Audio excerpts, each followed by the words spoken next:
Is man's search for something truly religious simply an extension of his eternal acquisitiveness, or is it something entirely different? Not a reaction, but a deep fundamental movement towards an ultimate reality. Is man's search for something truly religious simply an extension of his eternal acquisitiveness, selfishness, or is it something entirely different?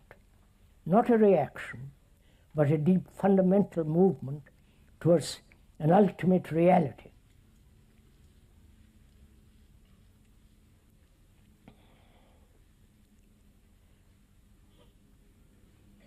This is a very complex question. Let's go into it carefully.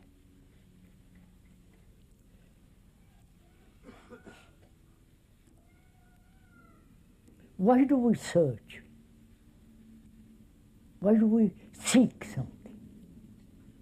We're always seeking. Why?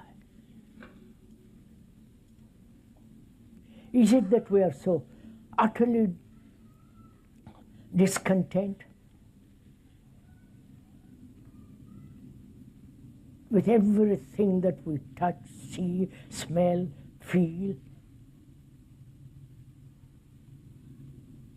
Is it our search is really deeply for satisfaction? We may call it search for truth, search for God, search for happiness, search for this or that. But is it that we are all seeking some kind of deep, abiding contentment, satisfaction, in one form or another? You might call it God, you might call it truth, give it any other name one likes. Is it that we want an abiding, lasting, unshakable contentment, some deep security?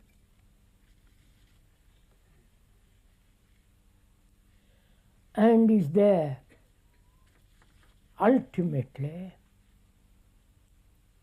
security and contentment? What is security? Let's examine it, please, together. What is security? We need to have security physically,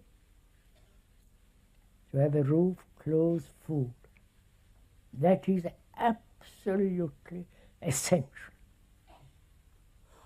But in an overpopulated world, that's becoming still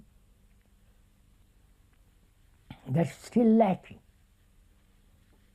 If you go to the eastern countries, Africa or India or those countries, there are 15 million people are born every year, adding to the population in India. 15 million people every year.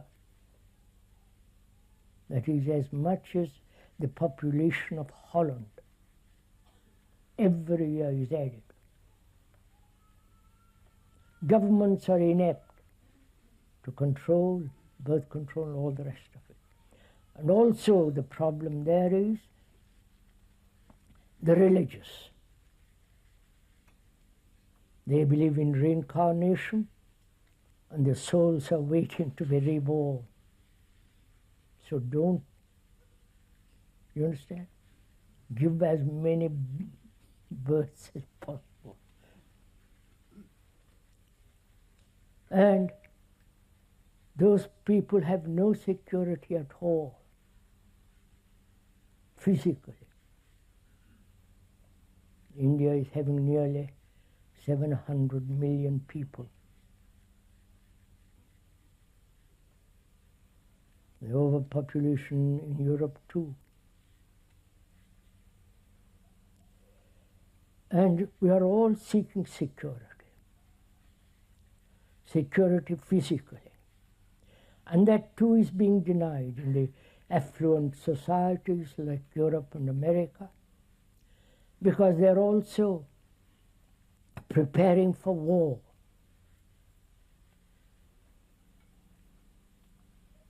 They talk about having physical security. Some of them, or the majority of them, have physical security, but always there is the threat of war that denies physical security. National division prevents security. That is, this tribalism is preventing security. And also, we want intellectual or psychological security. The churches throughout the world, their temples, mosques, give you psychological security. At least they think they give it to you. The book, you know, all that. And is there psychological security at all? Please, let's talk it over together. One needs psychological security to depend on something, to possess something that is unbreakable. So we invent a belief. Belief in God, belief in something or other. It's invented by thought. And that invention we think is necessary to be secure. I am a Christian, I believe in a Savior, I worship, I hold on to that. And they do the same in India, all over the world, with their own particular form of belief and faith. And when you look at it closely, intellectually even, and if you look at it much more deeply, it is fear.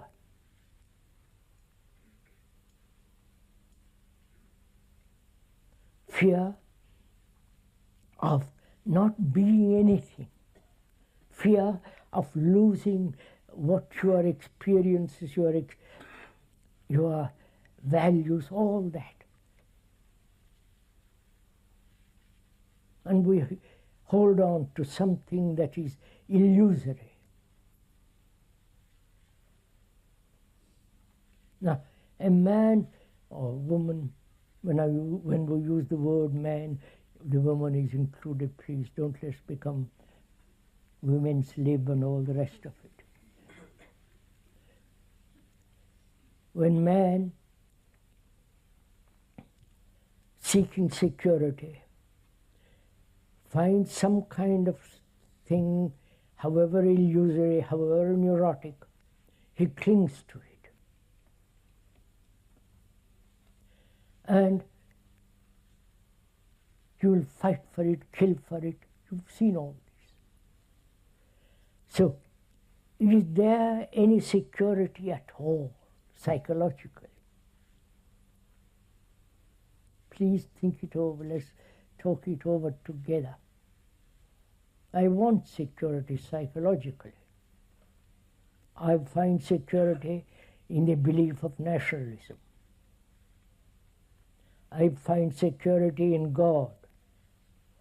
If I don't find it in God, I find it in some theory, in some ideal, or go off abroad to the Asiatic world and find something that they have thought out for the last 3,000-4,000 years. So I'm always seeking that security. And intellectually, I see the absurdity of it, the foolishness of it, the illogicality of it. But yet, emotionally, I want to have something in me that is I can rely on, Is there something?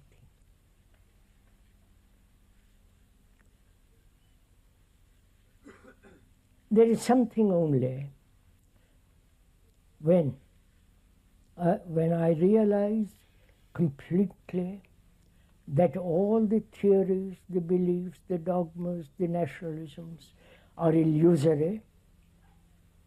The very realization that they are false is the action of intelligence. I wonder if is that to realize something that is illusory, that's false, that has really no substance behind it. That very realization is the action of intelligence. That intelligence is the total security. I don't know, are we meeting each other? I have accepted, say, for example, suppose that I've accepted some kind of belief which has given me and my fathers, my great past generations, certain security. And I realize, their grandson, realize that what they believe, what they have put it upon me is illusory. It has no meaning. That perception itself is intelligence, and that intelligence is total security. Nobody can destroy that intelligence. That intelligence is common to all of us. It's not my intelligence or yours. It is the intelligence of perception. It's the intelligence that says these leaders, inept politicians, the gurus, all that is so nonsensical. The realization, the perception of that is the abiding intelligence, which is the everlasting security. Do we see that? Not theoretically, not as an ideal, but actually say this is, you follow? It gives you extraordinary sense of independence, a sense of deep freedom, because that intelligence guides. It's not your will, your opinion, your values, your prejudices, but that intelligence is watching, guiding, helping.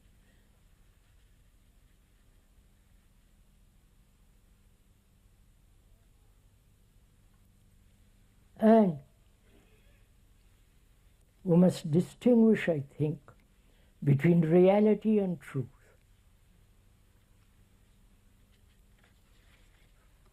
Could we say reality is everything that thought has created?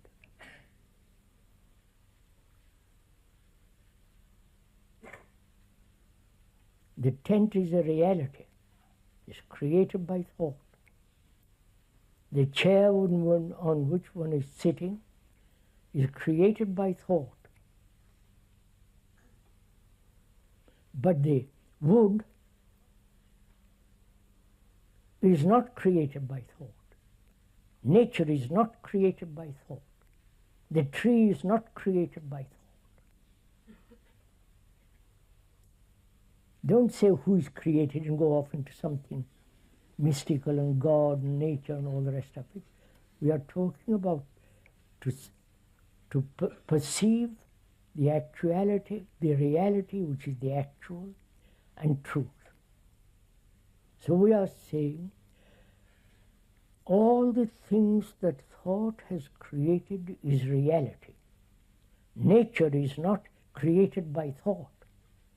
The tiger, if you have ever seen one in the wild, as we have on several occasions almost touched it, that's not created by thought.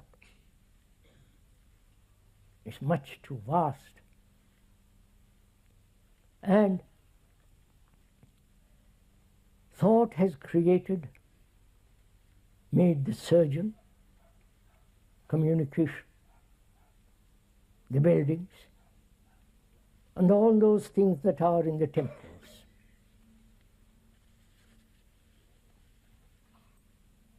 Reality is all that is a reality. Truth is not put together by thought.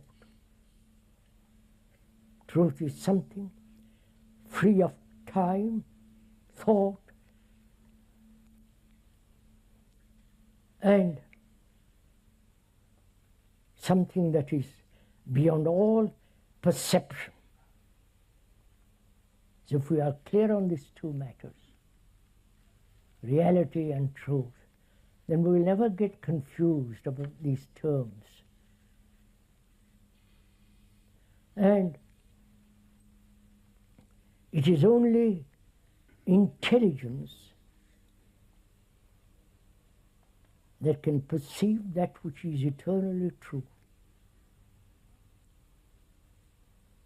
Not sacrifice, worship, prayer, all that thing. They're all done, or the instigation of thought, or the invention of thought. But truth demands compassion, love, and that with compassion and love goes intelligence. Intelligence is not separate from compassion. Compassion is not separate from love. It's all one. And without that, truth cannot possibly exist.